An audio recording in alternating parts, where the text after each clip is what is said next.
Tim Disaster Victim Identification atau DVI Polda Jawa Timur terus bekerja keras mengidentifikasi korban runtuhnya bangunan Pondok Pesantren Al-Qazini di Buduran, Sidoarjo.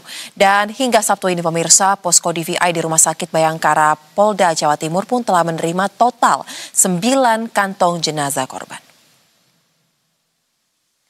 Proses identifikasi dilakukan secara intensif, terutama setelah pencarian korban di lokasi kejadian mulai menggunakan alat berat. Dan untuk mengantisipasi banyaknya korban yang ditemukan, tim DVI telah menyiagakan 50 petugas khusus dan sebuah cold storage berkapasitas 100 jenazah. Lebih lanjut, Kabid Dokes Polda Jatim, Kombes Pol Kusnan Marzuki menjelaskan, tadi pagi sebanyak 57 sampel DNA dari pihak keluarga korban juga sudah dikirimkan kepada Puslap for Mabes Polri. Langkah ini diharapkan dapat mempercepat proses identifikasi.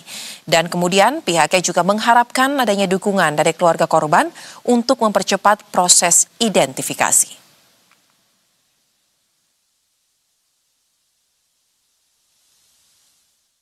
Sampai tadi pagi itu total ada 9. Itu teman-teman bisa.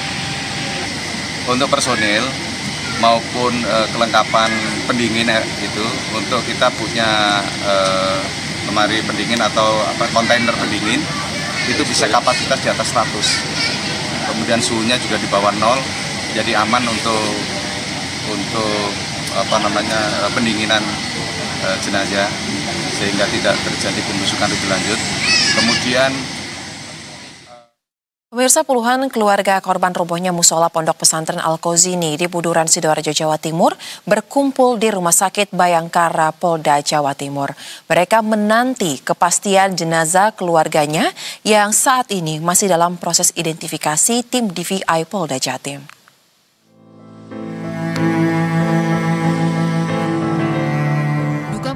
Masih menyelimuti keluarga dari korban robohnya musola Pondok Pesantren Al-Qazini di Buduran, Sidoarjo, Jawa Timur, khususnya yang tengah berkumpul di Rumah Sakit Bayangkara Polda Jawa Timur.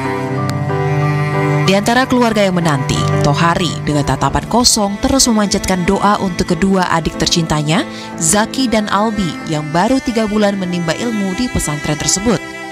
Hingga kini keduanya masih belum diketahui keberadaannya. Suasana haru dan cemas pun menyelimuti setiap sudut rumah sakit. Keluarga korban dengan setia menanti kabar dari tim DVI Polda Jawa Timur. Tohari, warga asal Sampang, Madura ini pun tampak berusaha tegar meski air mata tidak bisa lagi dibendung. Ia bersama dengan anggota keluarga lainnya tidak henti-henti berharap adanya keajaiban. 2 orang. 2 orang ya? Itu laki semua ya Mas ya? Laki semua. Karena ketemu biar cepat beres.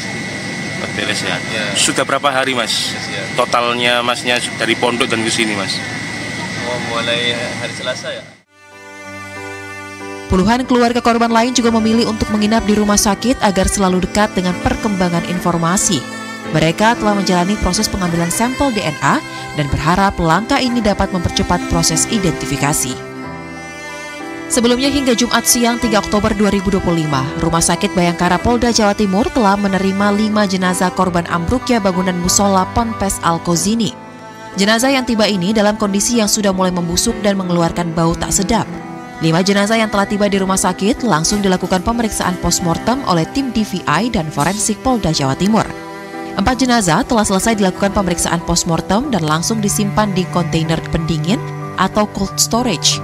Menurut Kabid Dokes Polda Jawa Timur, Kombes Pol M. Kusnan, durasi waktu proses identifikasi korban tergantung pada kecocokan data pembanding yang diberikan oleh pihak keluarga. Namun, kondisi jenazah yang sudah mulai membusuk akan sedikit menyulitkan proses identifikasi.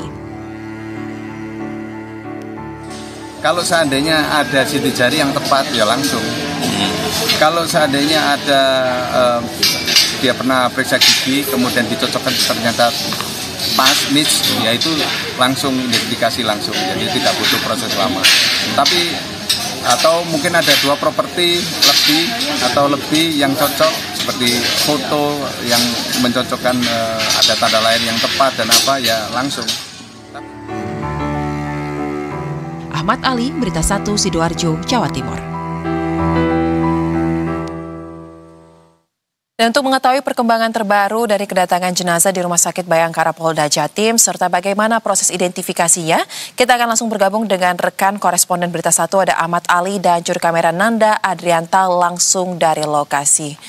Selamat sore, Ali. Bisa Anda gambarkan bagaimana jalannya proses identifikasi sampai dengan sore ini? Apakah ada keterbaruan identitas yang berhasil ditemukan atau ada kantong jenazah lagi yang tiba di tempat Anda melaporkan? Seperti apa? Ya, baik, selamat sore Zoza dan juga pemirsa. Dapat saya sampaikan bahwa hingga sore hari ini pihak Polda Jawa Timur sudah menerima 10 kantong jenazah dan hingga saat ini masih dilakukan proses identifikasi oleh tim DVI Rumah Sakit Bayangkara Polda Jawa Timur. Zoza, dapat saya sampaikan juga bahwa per pagi tadi pihak dari Rumah Sakit Bayangkara Polda Jawa Timur telah mengirimkan sampel DNA dari 5 korban yang sudah diidentifikasi oleh tim DVI. Sampel DNA tersebut setelah dikirimkan ke Jakarta bersama 57 sampel DNA yang diambil dari para orang tua wali santri. Dan hingga saat ini juga kita masih menunggu kabar baik dari pihak Rumah Sakit Bayangkara karena memang telah disampaikan setelah DNA tersebut diberikan dikirim ke Jakarta, maka kemungkinan paling tercepat akan mendapatkan informasi tersebut 3 hari kemudian. Zoza, saat ini saya berada di ruang tunggu keluarga korban, di mana saya juga melihat tadi bahwa keluarga korban yang ada di sini mendapatkan fasilitas terbaik yang diterima oleh para keluarga korban, dan mereka hingga saat ini masih berharap menunggu kabar baik dari keluarganya yang kemungkinan menjadi korban runtuhnya musola Pondok Pesantren Al-Khazini Buduran Sidoarjo. Mereka di sini hingga menginap karena memang baru ada yang datang baru hari ini dan ada yang datang sejak kemarin setelah posko dipindahkan ke Rumah Sakit Bayangkara Polda Jatim. Dan saat ini saya juga sudah bersama salah satu keluarga korban robohnya atau runtuhnya musola Pondok Pesantren Al-Khazini, dan beliau masih berharap ada keajaiban, ada kabar baik tentang keluarganya. Dan saat ini saya juga bersama salah satu dari keluarga. Iya, Mas, namanya siapa? Abdul Rahman. Abdul Rahman. Mas, mungkin bisa disampaikan hingga saat ini ada kabar apa yang diterima dari keluarga korban dan berharap apa menunggu di Rumah Sakit Bayangkara ini? Sejak saat ini masih belum dapat informasi atau kabar, karena kita juga masih menunggu kabar dengan baik lah. Semoga yang jadi korban ditabakan keluarganya. Sampai saat ini kita masih belum dapat kabar dari pihak Bayangkara maupun Basarnas, karena di tempat tersebut itu dikondisikan, disterilkan dengan petugas agar dari wali santri ataupun wali murid itu tidak diperbolehkan di lokasi. Akhirnya dipindah ke Polda Jatim.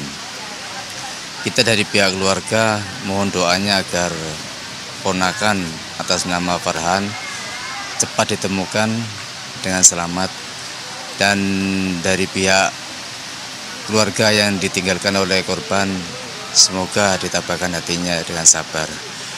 Kami mohon dari tim Basarnas ataupun Rumah Sakit Bayangkara secepatnya saya membutuhkanlah informasi yang bagus agar kita di sini juga tidak menunggu terlalu lama. Kita juga punya keluarga, kita juga butuh doa. Semoga ditemukan dengan selamat. Sekian. Ya, terima kasih Pak Tuhari ya. Demikian Zoza apa yang disampaikan oleh salah satu pihak keluarga korban yang hingga saat ini masih menanti kabar baik, menanti informasi terbaik dari pihak Rumah Sakit Bayangkara maupun dari pihak Basarnas. Demikian laporan kami.